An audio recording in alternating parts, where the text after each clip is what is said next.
السلام علیکم ټول وروڼو ته د مو سید نجیب طرف نه سلام وي. امید کوم تاسو به ښه وئ. خدای نه دعا کوم چې مو څومره مرګلي دي خدای په خپل حفظ امان کې لره. وروڼو آسټرالیا نه غریب جان ورور یوه ویډیو ما ته رسولې ده. هر څه تاسې لږه واسه د ویډیو وکړئ. انشاءالله د دې په باره کې بیا مزید به زه تاسو سره خبرې کوم. السلام علیکم مرګلو ښه جوړې تکړه امید لرم ته چې ټول به ښه خدای مو خوشحال ساته. زه دا ویډیو دې لپاره جوړوم چې مو په نامې چا یوه آی ډي جوړه کړې دی، پیک آی ډي یې جوړه کړې دی. دې نه مخکې مو میسیجونه خلکو ته کړي وو، خو زه امید لرم چې تاسې به دا ویډیو مخ ته شیر کړئ. او زه سید نجیب ته دا ریکویسټ کوم چې د مو والا ویډیو ته خپل پیج نه شیر کړه، خلکو ته وښیه د آی ډي جوړه کړې دی، مو په نامې پیک آی ډي جوړه کړې دی.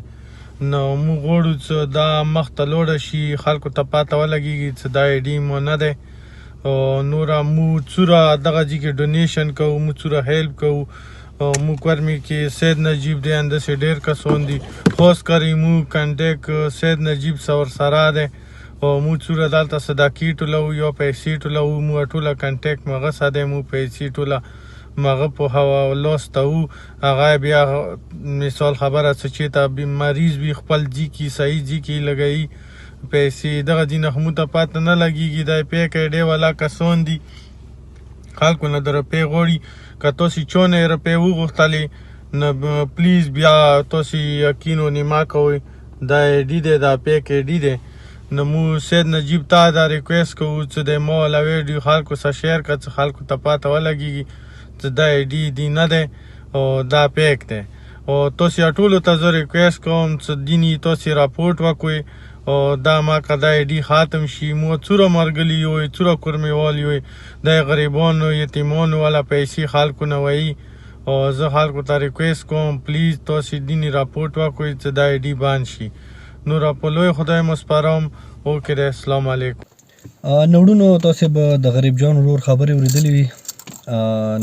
زه واقعي ډېر افسوس سره دا خبره کوم چې یاره یو انسان چې هغه بهر ملک د کورمېوالو هر تکلیف، هر درد، هر مشکل کې مثال هغه مددګیر ګرځېدلی دی. هغه نه علاوه هر وخت کې څه کورمې کې څه کله یونی مثال تکلیف راشي، هغه خپل حیثیت په مطابق مثال کوشش کوي چې کورمې هر غریب، هر مسکین آواز اوچت کړي.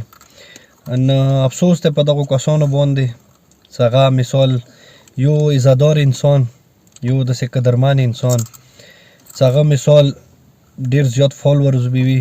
تاسې به د خپله ویډیو کې کس وي چې غریب جان اوریجنل کومه آی ډي دی، یعنې هغه فالورز به تاسو ته برېښي تقریبا 74,000 څه کوم دي هغه فالورز دي.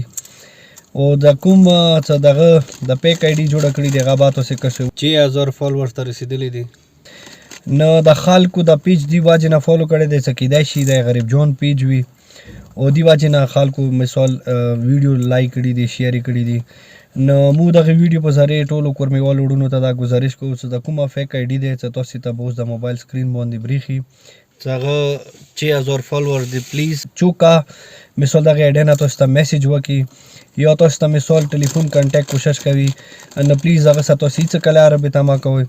او تاسې خپله لږ سوچ فکر وکړئ که نه چې یاره غریب جان اواز څه خلته دی. غریب جان مطلب هغه یو ډېر قدرمن انسان دی. سوال نه پیدا کېږي چې هغه مثال خپل ذات دپاره مثال چاته سوال وکړي یا چاته وایي چې یاره ما ته پیسې راوستوي، دا خو امپاسبل خبره دی. ویلې هغه خپله ډېر ښه ځای کې دی، مثال خپل ډېر زندګۍ کې تکلیفونه، دردونه لیدلي دي، خپل مور قدرمنې جنازه یې نه وه لیدلې. نو یو انسان چې هغه مثال دومره قدرمن وي هغه یو نیم داسې کار هېڅ کلی نه شي کوی. نو بس دا ټولو کورمېوالو وروڼو ته مو گزارش دی چې پلیز دا پیک آی ډي چې چوکه تاسو ته مخ ته راشي پلیز دا خامخا ریپورټ کړئ. ما که زر په زر دا کومه چې پیک آی ډي دی دا بند شي. او غریب جان ورور انشاءالله موږ داسې هر وخت سپورټ کې ولاړ یو او تا ته د خدای خوشحالۍ عمر دیر کا. بېشکه غریب جان ورور د کلی مو مثال وکسي، مو ویډیو د وکسي، هر مډل د مو سره مثال مرسته کوي، کوشش ته کوي مو سره. هغه نه علاوه ډېر د دوبۍ نه، اسټرالیا نه، قطر نه، بهارو ملکو مختلفو ملکونو د مو سره ډونیشن کېږي. او هغه تاسو ته مخکې دي وړونو لکه هر یتیم، هر غریب، هر مسکین، هر بیمار علاج به تاسې کس وي چې هغه د کېږي. خپل حیثیت په مطابق د هر کورمېوال ورور سره مو مطلب مدد کوو، مرسته کوو. نه پلیز ویډیو اخري کې بیا مو تاسو ته دا گزارش دی چې دا چوته یا چې دا غریب جون د کومه پیک آی ډي تاسو ته مخته رسي پلیز دا ریپورټ کوئ. نه ډیره مننه، خوشحاله آباد اوسئ. ما سید نجیب ته راکوئ اجازات، مهرباني ټوله مو په خدای سپارلي وي. السلام علیکم ورحمت الله وبرکاته.